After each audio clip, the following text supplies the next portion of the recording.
وقت سب کو ملتا ہے زندگی بدلنے کے لیے، لیکن زندگی دوبارہ نہیں ملتی وقت بدلنے کے لیے۔ کچھ لوگ ہماری زندگی کا ایک ورق پڑھ کر پوری کتاب ہی لکھ لیتے ہیں۔ جو دوسروں کو عزت دیتا ہے اصل میں وہ خود عزت دار ہوتا ہے، کیونکہ انسان دوسروں کو وہی کچھ دیتا ہے جو اس کے پاس ہوتا ہے۔ وہ بلندی کس کام کی جس پر انسان چڑھے اور انسانیت سے ہی گر جائے۔ ہم سب اپنے مرنے کے بعد اللہ کی طرف جانے والے ہیں، لیکن خوش قسمت وہ ہے جو اپنی زندگی میں ہی اللہ کی طرف چلا جائے۔ انسان کی شخصیت میں عاجزی نہ ہو تو معلومات میں اضافہ علم کو نہیں بلکہ تکبر کو جنم دیتا ہے۔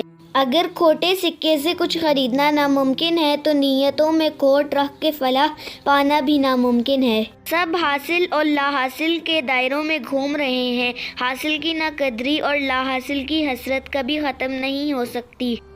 کوشش کریں نسلی لوگوں سے تعلق رکھیں، کیونکہ یہ ناراض بھی ہوں تو عزت پہ وارن نہیں کرتے۔ جس دن ہم یہ سمجھ جائیں گے کہ سامنے والا غلط نہیں، صرف اس کی سوچ ہم سے الگ ہے، اس دن زندگی سے بہت سے دکھ ختم ہو جائیں گے۔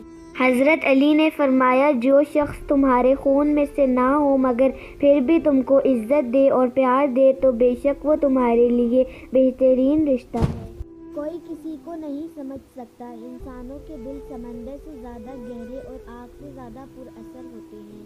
گناہ کی کثرت گناہ کے ڈر اور احساس کو ختم کر دیتی ہے۔ جب کوئی شخص خود اپنی تعریف کرے تو اس کا وقار ختم ہو جاتا ہے۔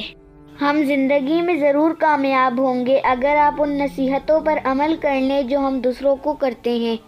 رزق کے اصول اور ضروریات کی تکمیل میں صبح کا وقت منتخب کرو، کیونکہ صبح کے وقت میں برکت اور کامیابی ہے۔ ان مع العسر یسرا، بے شک ہر مشکل کے ساتھ آسانی ہے۔ کوئی بھی چیز اپنی جگہ پر نہیں رہی، جاتے ہی ایک شخص کے کیا کیا بدل گیا۔ آج کل لوگوں کو راس بھی چکر باز لوگ ہی آتے ہیں۔ مخلص وفاداروں کو تو ذہنی مریض اور خاندانی پاگل ہونے کے لقب سے نواز دیا جاتا ہے۔ جو شخص اچانک بدل جائے اس کے لیے غمگین نہ ہو سکتا ہے وہ اداکاری چھوڑ کر اپنی حقیقی شخصیت میں واپس آ گیا ہو۔